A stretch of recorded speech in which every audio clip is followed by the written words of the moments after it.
Hurt your children happens bit by bit, quietly and subtly, and you will barely notice it. Would you believe me if I told you that the radical leftists are now pushing gay conversion therapy? I mean, the left has gone woke, aka crazy, but have they gone this crazy?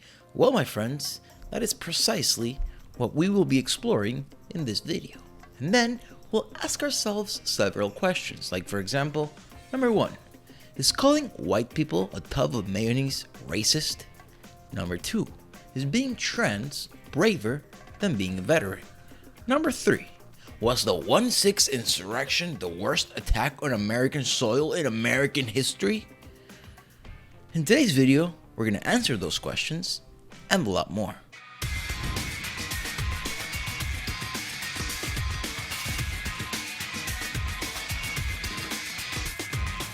Let's begin with the most sickening part of the whole video, the San Francisco Gay Chorus, or choir, however you say it. We can call them the San Francisco Queer Choir.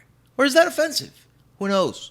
Who cares? Anyway, here's a clip of the San Francisco Queer Choir admitting the radical left agenda of trying to convert your children little by little. Check it out. Convert your children happens bit by bit, quietly and subtly, and you will barely notice it.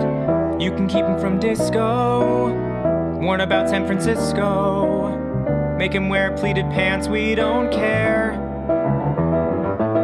We'll convert your children, we'll make them tolerant and fair. We'll convert your children, then we'll turn to you, giving up the fear inside is freeing like you never knew. Go and see San Francisco, Go and turn up that disco. you'll forget you were ever upset. We'll convert your children and make an ally of you yet. We'll make an ally of you yet. We'll convert your children and we'll all be gay. And we'll all be gay.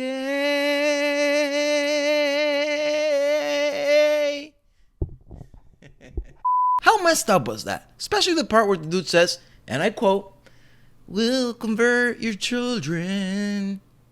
Happens bit by bit, quietly and subtly, and you won't know it is it. Yeah, that is exactly what the radical leftists and the proponents of critical race theory want. They want to brainwash your children at schools and in places where you're not looking, and they're brainwashing them against you. The San Francisco Gay Choir claimed that the song was actually a joke. They were being ironic. But in the same statement, they went on to say that their mission is to educate children about the subject matter of the LGBTQA573+.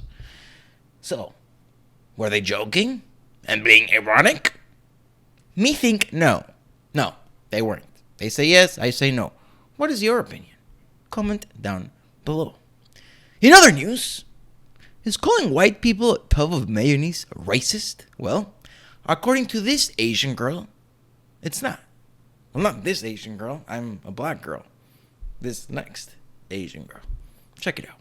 Why do people not understand that you can't be racist to white people? It's impossible. The system is not set up that way. You can insult white people, but it is not racism. Me calling a white person a tub of mayonnaise and a flower looking ass, that's not racist. It might hurt their feelings. For the record, everything she said is wrong. But I am fixated on the part about the mayo. You need to call someone a tub of mayonnaise? Are you crazy?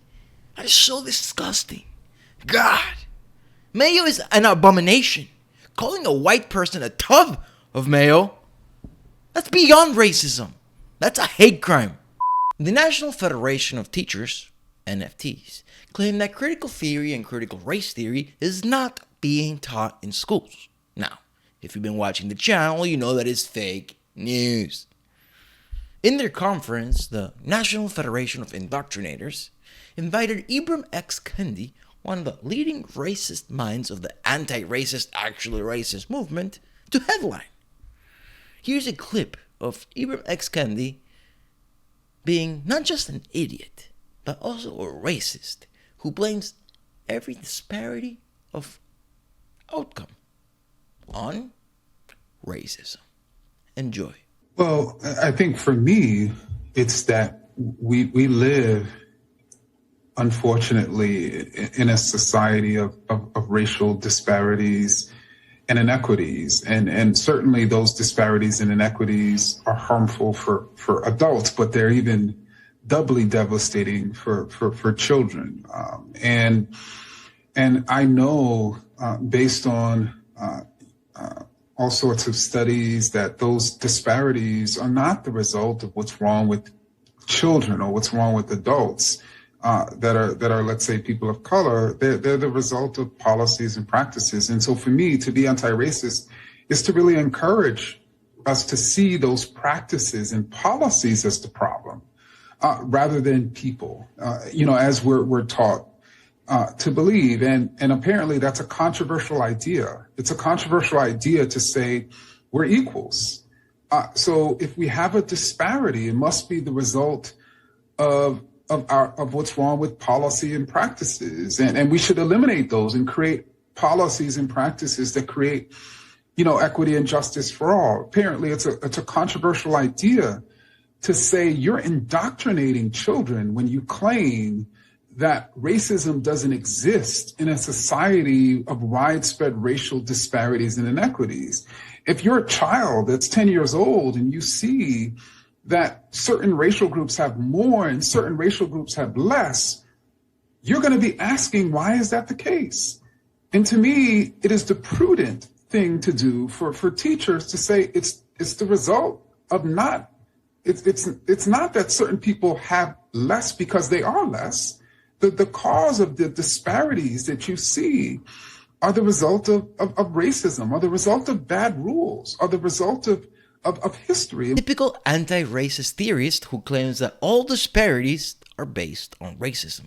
I've been reading this book by Thomas Sowell, Discrimination and Disparities. I highly recommend it to all of you, especially to Mr. Ibram X. Kendi, because he will learn a lot about how not everything is about racism. And a lot of his ludicrous ideas would be explained away. At the end of his speech, Mr. Ibram X. Kendi says how everything is based on racism, and people aren't better than other people. Therefore, if there's a disparity, it's because of racism. But I'm gonna go ahead and say that yes, some people are actually better than other people, and it's not based on skin color. Let me give you a little example. People who take responsibility for their actions and take care of those around them, those people are better than the people who don't take responsibility for their actions and actually blame those around them. So, yeah, I said it. But none of this is actually important. Because the real question here is, are trans people braver than veterans? Now, seriously, not only am I brave, I'm braver than any military veteran who has ever served in the American military. Any of them, the Marines, the Army, the Navy, any of them, I'm braver than them. I'm braver than them. You can't compare the things they do to what I had to do. You seriously, genuinely, honest to God cannot.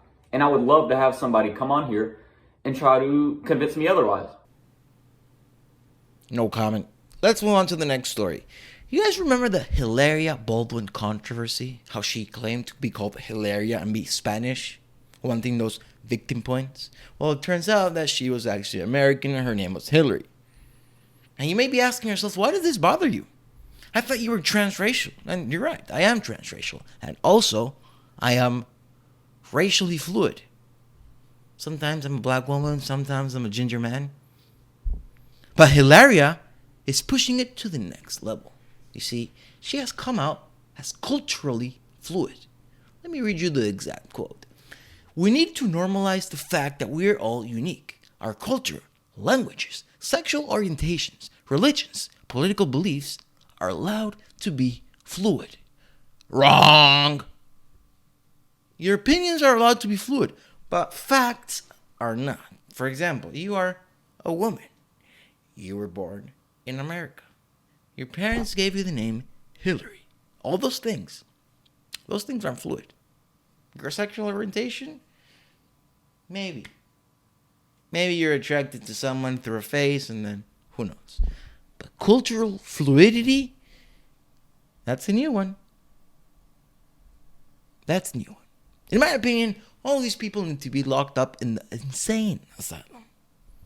And you know who else should be locked up in the insane asylum? Members of the Lincoln Project, who are now claiming that the 1/6 insurrection was the worst attack on American soil in American history. Check it out. And Matthew Dowd, our friend, talked about this. He couldn't be more right. The 1/6 attack for the future of the country is a profoundly more dangerous event than the 9/11 attacks. And in the end, the 1/6 attacks are likely to kill a lot more Americans than were killed on the 9/11 attacks, which will include the casualties of the wars that lasted 20 years following it. Isn't it manipulative how he says the 1/6 attack, trying to make it sound like 9/11? Get the fuck out of here with your 1/6. And it wasn't an insurrection. Nobody tried taking over the American government. But no, the radical leftists will tell you this was the worst terrorist attack in American history. One person died. Over 3,000 people died in 9/11. I don't know how many people died in Pearl Harbor. But no, they're going to claim this was the worst, and they're going to use the 1/6 attacks to come after dissenters with the security apparatus now focused on domestic terrorism and white rage. And that's it for today, ladies, gentlemen, and gender fluid folk. Do you think trans people are braver than veterans? Is calling white people a tub of mayo racist? And was 1/6 the worst terrorist attack on American history? Comment your opinions down below. Like, subscribe, share, so we can see other people's opinions. Thank you for watching, and see you next time.